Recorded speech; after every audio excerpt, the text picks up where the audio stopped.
Hello everyone. In today's video, we are going to learn the chapter The Homecoming. It is written by Rabindranath Tagore. All of you are familiar with his name as he wrote our national anthem as well as Bangladesh national anthem. Rabindranath Tagore was born in 1861 and died in 1941. He is a renowned Bengali poet, musician and playwright, जो कि जाने माने बंगाली कवि थे, संगीतकार थे और साथ ही में नाटककार थे. He was the first Asian to win the Nobel Prize. ये पहले भारतीय साथ ही में आशियाई थे जिन्होंने नोबेल प्राइज जीता था और वो नोबेल प्राइज जीता था 1913 में. He won this Nobel Prize in literature for his work Gitanjali in particular. Gitanjali is a collection of poems, 103 poems. Out of them, 53 was originally translated from his Gitanjali poems and 50 other poems are translated from his other works. So he wrote Gitanjali in 1911, originally in Bengali. Later on, he translated it in 1912 and in 1913 he won the Nobel Prize in literature for Gitanjali. As most of you know, the Nobel Prize is given in 6 categories. The first category is Peace Prize, second one is Literature, Physics, Physiology or Medicine, fifth category is Chemistry, and sixth category is Economic Science, that is Economics. So Tagore won the Nobel Prize for Literature in 1913. He was the first Indian as well as Asian to win this prize. Remember these things, as these things are useful to write in introduction of your answer.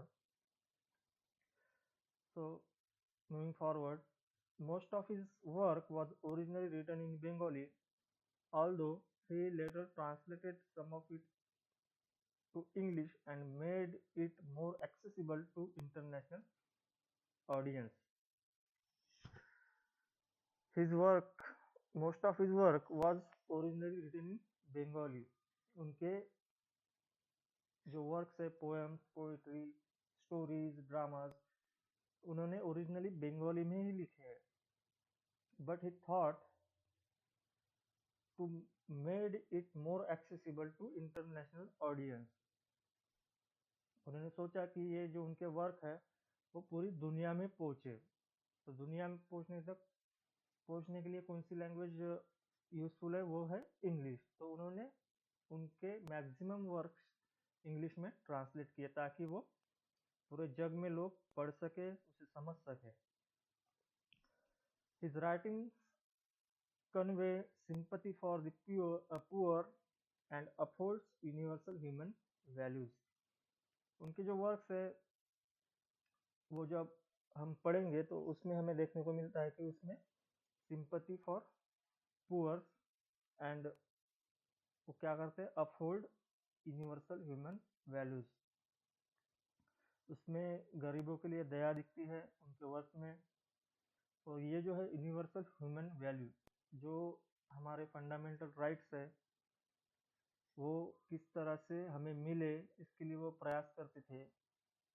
Most of his work was written before our independence. So at that time we are the slaves of Britishers. So that's why he thought to uphold universal human values or fundamental rights of human. So he put it into his works. Tagore also wrote musical dramas and 2 autobiographies, one in his middle age and the other in 1941. उन्होंने musical dramas भी लिखे हैं। साथ ही में उन्होंने 2 autobiographies लिखी है। Autobiography का मीनिंग होता है खुद खुद ने खुद के बारे में अपनी स्टोरी लिखना। जैसे अब्दुल कलाम की ऑटोबायोग्राफी है विंग्स ऑफ फायर। इस प्रकार उन्होंने भी 2 अपनी ऑटोबायोग्राफी लिखी थी, एक one in his middle age and the other in 1941। वही साल है जो साल में उनकी डेथ हुई थी। He also started an experimental school at Shanti Niketan. उन्होंने एक एक्सपेरिमेंटल स्कूल चालू किया था शांति निकेतन में, जो कि Shantiniketan is a city in Bengal near about 150 kilometre from Kolkata. तो उन्होंने वहाँ पे एक एक्सपेरिमेंटल स्कूल भी चालू किया था। So these are the details about Rabindranath Tagore. What you have to remember is Nobel Prize. He won Nobel Prize in 1913 for literature, and the work for he won the Nobel Prize, that is Gitanjali. Gitanjali is a collection of poems, 103 poems. So these things are useful for you to write in the introduction of your answer. Now moving forward to our story, that is Homecoming. The story Homecoming recounts the tragic tale of fatigue. यहाँ पे Homecoming का meaning होता है घर वापस आना या फिर घर वापसी। So it is a story about Sphatik, PHATIK, Sphatik Chakraborty, a teenager boy, 14-year-old. The story moves from a light-hearted and playful tone to a heart-wrenching climax as it tells the boy's journey from his village home to the city of Calcutta. ये जो कहानी है वो हल्की फुल्की शुरुआती में है, लेकिन वो आगे बढ़ते बढ़ते हुए एंड तक एक हार्ट रेंचिंग, दिल निचोड़ने वाली स्टोरी बन जाती है। किस प्रकार वो हम आगे देखेंगे। अब जो फटीक है वो किस प्रकार का बच्चा है वो यहाँ पे दिया है। Phatik is a mischievous boy. Phatik एक शरारती लड़का था। And he has come to dislike his mother's efforts to discipline him, so when the opportunity comes to go to Calcutta with his uncle, he jumps at it. Fatigue एक शरारती लड़का था जो कि उसकी मदर उसे डिसिप्लिन करने के लिए प्रयास करती थी, वो उसे बुरा लगता था। जैसे ये मत करो, वो मत करो, तो इस प्रकार की जो चीजें होती थी वो उसे बुरे लगती थी। तो at one day his uncle, इसके मामा एक दिन उनके घर आते हैं और उसे कलकत्ता ले जाने के लिए उसकी माँ के पास एक प्रपोजल रखते हैं। तो वो उसे अच्छा लगता है कि ताकि उसे घर से बाहर रहने को मिलेगा, कुछ नया देखने को मिलेगा। And he readily jumps at it, वो तैयार हो जाता है। But life in the city in the midst of strange jeering schoolmates and an indifferent aunt turns out to be tragic. But later on he learns that the life in the city was more dangerous than the life in the village. Because of him, he meets strange people, jeering schoolmates. jeering का मतलब मजाक उड़ाने वाले schoolmates and indifferent aunt। यहाँ पे वो fatigue की मामी है, उसका स्वभाव काफी अलग होता है, चिड़चिड़ा होता है। तो इसकी वजह से उसे लगता है कि मेरा गांव ही अच्छा था मेरे इस कलकत्ता से। Fatigue now learns the value of what he has left behind and urges to go back। अब उसे कुछ समय बाद पता चलता है कि उसकी जो गांव की लाइफ थी वही अच्छी थी इस सिटी की लाइफ से। The Homecoming is a story of growing up. It contrasts the innocence and frivolity of youth with the tragic seriousness of unpredictable occurrences. तो एक स्टोरी है जो कि बच्चों का इनोसेंस दिखाती है, साथ में फ्रिवोलिटी मतलब नॉन सीरियसनेस वो दिखाती है, एंड अनप्रिडिक्टेबल ऑकरेंसेस मतलब ऐसी ऐसी कुछ घटनाएं जो कि हम प्रिडिक्ट नहीं कर सकते लेकिन हमारे साथ होती है। तो ये था हमारी स्टोरी का सारांश। Now let's discuss the story in detail, line by line. We have to learn the stories or poems or whatever in English language line by line. Also the single word. So here is the text of your chapter, The Homecoming. Now we are going to discuss it in details. As I told you, the main character of story is Phatik Chakravarti. Phatik Chakravarti was a ringleader among the boys of the village. फटिक चक्रवर्ती क्या था? Ring leader था, मतलब जो बच्चों का group था वो गांव के, उसमें वो लीडर था, उनका लीडर था। He was the leader of the group of boys. A new मिसचिफ got into his head. There was a heavy log lying on the mud flat of the river waiting to be shaped into the mast for a boat. So one day a new mischief means शरारत got into his head. एक दिन उसके मन में एक शरारत सूझती है। वो क्या है? There was a heavy log lying on the mud flat of the river waiting to be shaped into a mast for a boat. So there was a river beside their village. So one day Khatik got a new mischief. उसके दिमाग में एक शरारत आई। They were playing at the river bank. वो नदी के किनारे खेल रहे थे। There was a heavy log. Heavy log मतलब log means a trunk of tree.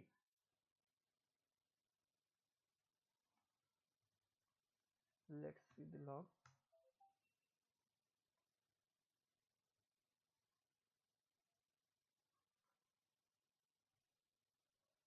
This is the log.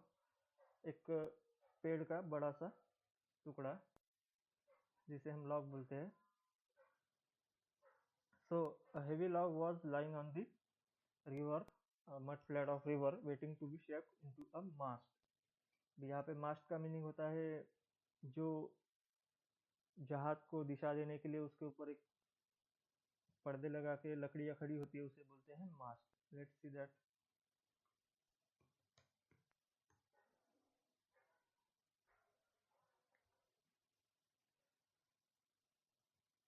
As you see, this is the mast. So it is helpful for the boat to get directions against the wind. So वहाँ पे एक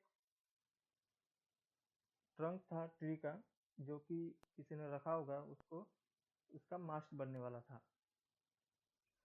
He decided that they should all work together to shift the log by main force from its place and roll it away.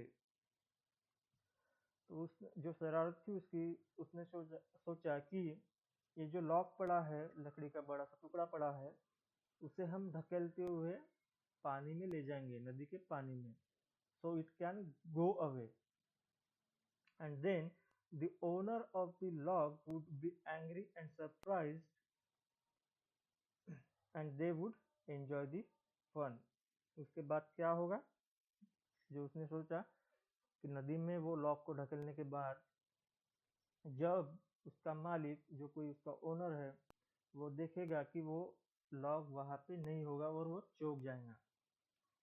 उससे क्या होगा, वो बच्चे खुश हो जाएंगे, एक उनको फन मिलेगा।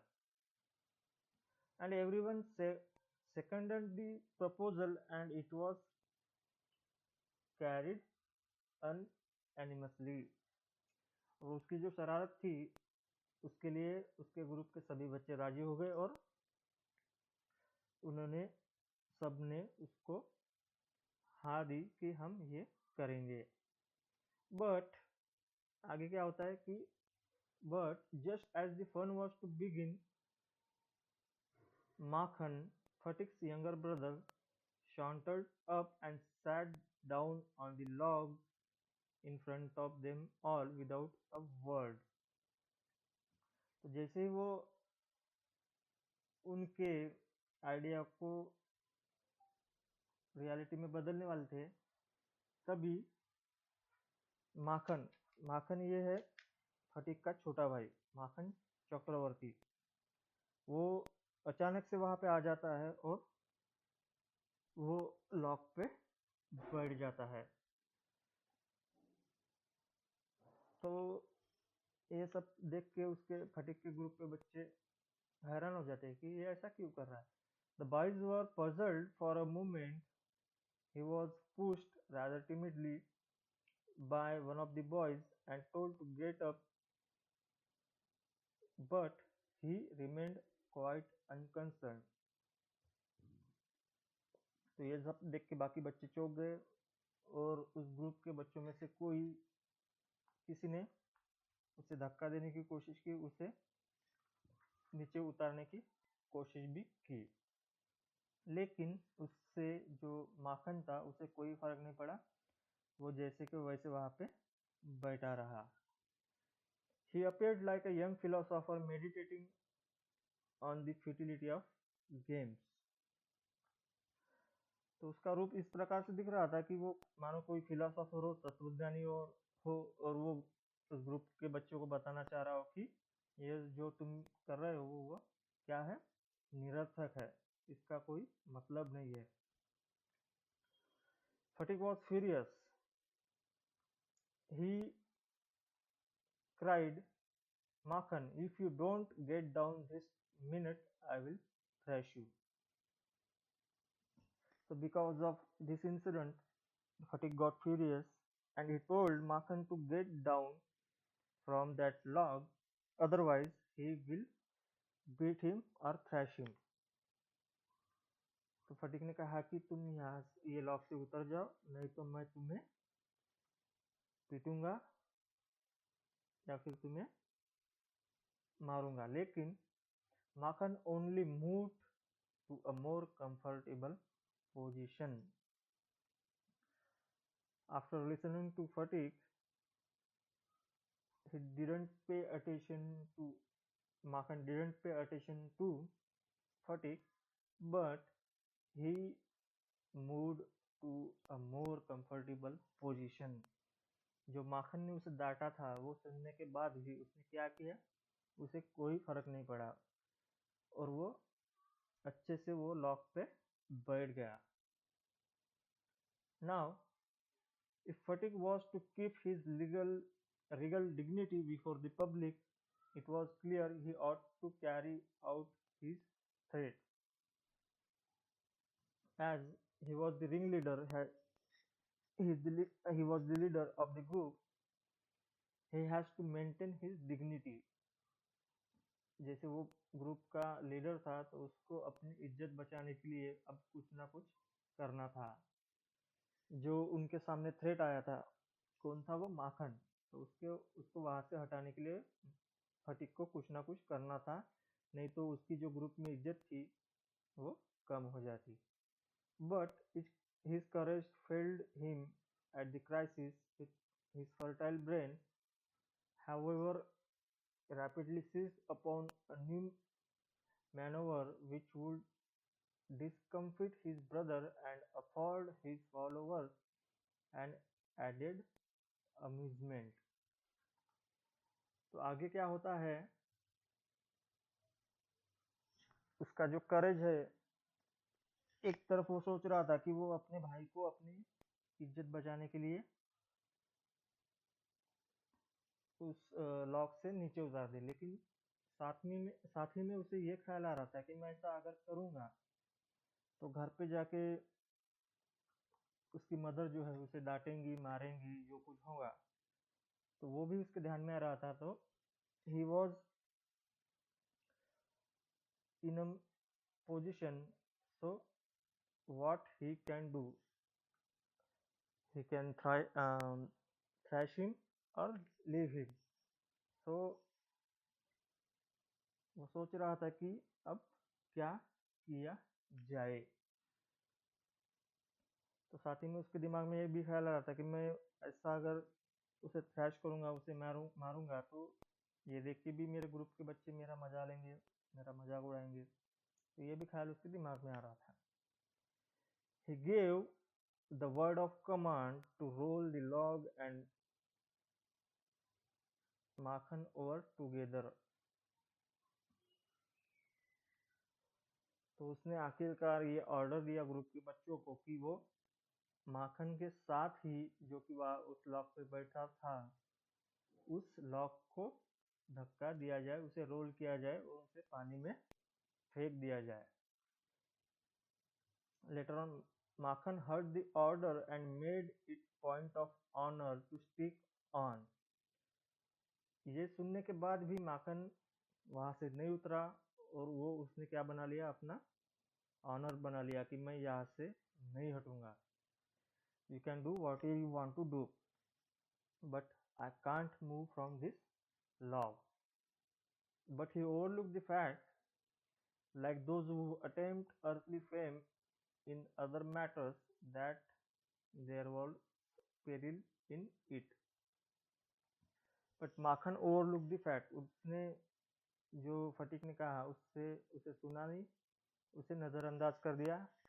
He was sitting on the log like there was an earthly fame.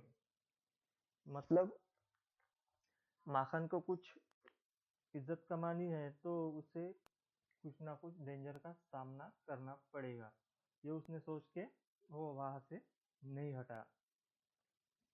Then the boys began to hew at the log with their all might. तो आखिरकार उन्होंने सोचा कि माखन को लॉक के साथ पानी में ढकेल दिया जाए और उसके लिए वो बच्चे आगे बढ़े, उसके ग्रुप माखन फटिक के ग्रुप पे बच्चे आगे बढ़े। कॉलिंग आउट 1 2 3 गो, 1 2 3 चलो, ऐसे बोल के वो आगे बढ़ने लगे। The log went and with it went Makhan's philosophy, glory and all. तो अब आगे क्या होता है, उन बच्चों ने वो लॉग को आगे ढकेल दिया। इसके साथ क्या हुआ, जो माखन की फिलोसॉफी है, that he wants earthly fame, and to get earthly fame there was peril in it, means he has to face some danger। तो उन्होंने लॉक को माखन के साथ पानी में ढकेल दिया। अब उसके बाद क्या होता है, all the other boys shouted themselves with hoarse with delight। अब ये सब जो हुआ एपिसोड, उससे क्या हुआ, वो ग्रुप के बच्चे काफी खुश हो गए। But fatigue was a little frighten. बाकी बच्चे ग्रुप के खुश हो गए, लेकिन अब फटीक के मन में डर था, क्योंकि उसे पता था कि आगे क्या होने वाला है। क्योंकि माखन जो है उसका छोटा भाई, वो घर जाएगा, माँ को बताएगा ये सब हुआ है, तो उसके बाद क्या होगा उसकी उसे आइडिया आ चुकी थी। He knew that he knew what was coming, उसे पता था कि क्या होने वाला है। And sure enough, Makhan rose from the Mother Earth blind as fate, screaming like the Furies। तो ये सब होने के बाद जो लॉक के साथ माखन पानी में गिरा था, वो मड में गिरा था, वो अब वहां से उठा, यहाँ पे लिखा है मदर अर्थ ब्लाइंड, वो मिट्टी से उठा and screaming like the Furies, वो फ्यूरीज की तरह चिल्लाने लगा। यहाँ पे फ्यूरीज का मीनिंग है स्पिरिट्स ऑफ पनिशमेंट, दंड देने वाली देवता। मानो वो एक प्रकार से दंड देने वाला देवता था और वह चिल्लाने लगा था। ये सब देख के फटीक डर गया। He rushed at Fatick and scratched his face and bit him and kicked him and then went crying home. तो जैसे ही वो मिट्टी से उठा, सीधा वो फटीक की तरफ भागते हुए गया। देन उसने फटीक के फेस पे स्क्रैच किया, मतलब अपने हाथों से उसको नोचने के टाइप कुछ किया। देन उसे मारा, लाते मारी एंड रोते हुए सीधा घर की तरफ निकल पड़ा। The first act of the drama was over, मतलब जो रविंद्रनाथ टैगोर के हिसाब से ये एक एपिसोड था, ये यहाँ पे खत्म हुआ है। तो यहाँ पे हमने देखा जो हमारी स्टोरी का मेन कैरेक्टर है Phatik Chakravarti. He was the ringleader among the group. One day a new mischief got into his mind that they will heave a heavy log lying on the mud flat of the river, that is river bank. नदी के किनारे पे वो एक lock था, वो नदी के पानी में ढकेल देंगे, ताकि जब नदी का मालिक लॉक का मालिक आएगा, वो देखेगा कि उसका लॉक यहाँ पे नहीं है, तो वो बच्चे ये देखकर, उसकी परेशानी देखकर काफी खुश होंगे, वो मजा लेंगे। So this is the mentality of the children of age 14 to 15, 16। तो ये टीनेजर्स जो उनकी जो मेंटेलिटी वो इस प्रकार की होती है, किसी को परेशानी में देख के उन्हें मजा आता है। As they were to heave that log into the river, his brother, Fatik's brother, came before them and he sat on the log. तो जब लॉक पे बैठ जाता है, उससे वो उनके लिए जो वो करने वाले थे वो करना कठिन हो जाता है। तो इस प्रकार से ये एपिसोड यहाँ पे खत्म होता है। So the next part of this chapter we will discuss in the next video.